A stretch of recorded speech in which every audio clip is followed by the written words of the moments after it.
ലോക്ക്ഡൗണിനെ തുടർന്ന് സ്ഥാപനങ്ങൾക്ക് താഴ്വീണെങ്കിലും ജീവനക്കാർക്കുള്ള ശമ്പളം മുടക്കരുതെന്നാണ് ഗവൺമെൻറ്റിൻ്റെ നിർദ്ദേശം. സേവന മേഖലയിലും IT പോലുള്ള മേഖലകളിലും പല സംരംഭങ്ങളും വർക്ക് അറ്റ് ഹോം ഏർപ്പെടുത്തി പ്രവർത്തനം തടസ്സപ്പെടാതെ നോക്കുന്നുണ്ട്. അതുകൊണ്ട് തന്നെ വരുമാനത്തിൽ വലിയൊരു ഇടിവ് ജീവനക്കാരെ സംബന്ധിച്ചെങ്കിലും കുറവുണ്ടാവില്ല. ഇനി വരാനിരിക്കുന്നത് ഏതു തരം സാമ്പത്തിക പ്രതിസന്ധിയാണെന്ന് കണ്ടറിയേണ്ടതിരിക്കുന്നു. സാമ്പത്തിക മാന്ദ്യം തുടങ്ങിക്കഴിഞ്ഞുവെന്നാണ് IMFൻ്റെ മുന്നറിയിപ്പ്. ജോലി നഷ്ടപ്പെടാനോ ശമ്പളം കുറയ്ക്കുന്നതിനോ ഒക്കെ ഇനിയുള്ള കാലം സാക്ഷ്യം വഹിച്ചേക്കാം. ഇപ്പോഴുള്ള വരുമാനം ശരിയായി ഉപയോഗിച്ചാൽ അന്ന് വലിയ പ്രതിസന്ധി ഉണ്ടാവാതെ നോക്കാം. ഇതാ ശ്രദ്ധിക്കേണ്ട കുറച്ചു കാര്യങ്ങൾ.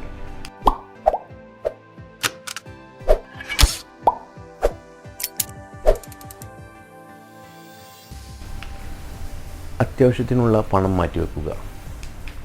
സാമ്പത്തിക ആസൂത്രണത്തിൻ്റെ ആദ്യം ചെയ്യേണ്ടതാണ് പെട്ടെന്നുണ്ടാവുന്ന ചെലവുകളെയും വരുമാന നഷ്ടത്തെയും പ്രതിരോധിക്കാൻ എമർജൻസി ഫണ്ട് കരുതി വെക്കുന്നതാണ് നല്ലത്. 3 മാസം മുതൽ 6 മാസം വരെ കഴിഞ്ഞുകൂടാനുള്ള ചെലവ് ഇത്തരത്തിൽ പണമായോ പെട്ടെന്ന് പണമാക്കി മാറ്റാവുന്ന നിക്ഷേപങ്ങളായോ കയ്യിൽ കരുതണമെന്നാണ് സാമ്പത്തിക വിദഗ്ധരുടെ അഭിപ്രായം. നിങ്ങളുടെ EMI അടക്കമുള്ള ചിലവുകൾ പരിഗണിച്ചു വേണം നിക്ഷേപ തുക തീരുമാനിക്കാൻ. ടൂറിസം, ട്രാവൽ, ഹോസ്പിറ്റാലിറ്റി, ഏവിയേഷൻ തുടങ്ങിയ മേഖലകൾ കരകയറാൻ കുറച്ച് കൂടുതൽ കാലതാമസം പിടിക്കുമെന്നാണ് വിദഗ്ധർ അഭിപ്രായപ്പെടുന്നത്. അതുകൊണ്ട് തന്നെ ഈ മേഖലകളിലുള്ള 9 മാസം വരെയുള്ള തുക സ്വരുക്കൂട്ടി വെക്കേണ്ടി വരും. 2. ചികിത്സക്കുള്ള പണം മാറ്റിവെക്കാം. ആരോഗ്യകാര്യങ്ങൾക്കായി ഒരു തുക മാറ്റിവെക്കേണ്ടത് അത്യാവശ്യമാണ്. ഇന്നത്തെ നിലയിൽ ഇക്കാര്യത്തിൽ ഏറെ സഹായിക്കുക ആരോഗ്യ ഇൻഷുറൻസാണ്. ചുരുങ്ങിയത് 5 ലക്ഷം രൂപയുടെ കവറേജ് കുടുംബത്തിന് ലഭിക്കുന്ന തരത്തിൽ പോളിസി എടുക്കുക. നിലവിലുള്ള പോളിസി COVID-19 ചികിത്സയ്ക്ക് പണം നൽകുമോ എന്ന സംശയം വ്യാപകമായിട്ടുണ്ട്.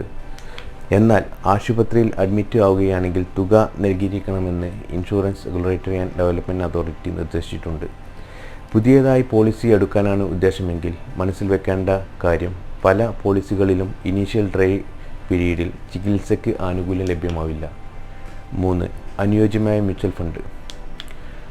നിലവിലെ സാഹചര്യത്തിൽ ഓഹരി വിപണിയിൽ നേരിട്ട് നിക്ഷേപിക്കുന്നത് ഉചിതമല്ല. എന്നാൽ ദീർഘകാല നിക്ഷേപത്തിന് ഇപ്പോൾ മ്യൂച്വൽ ഫണ്ടുകൾ തിരഞ്ഞെടുക്കുന്നതിൽ തെറ്റില്ല.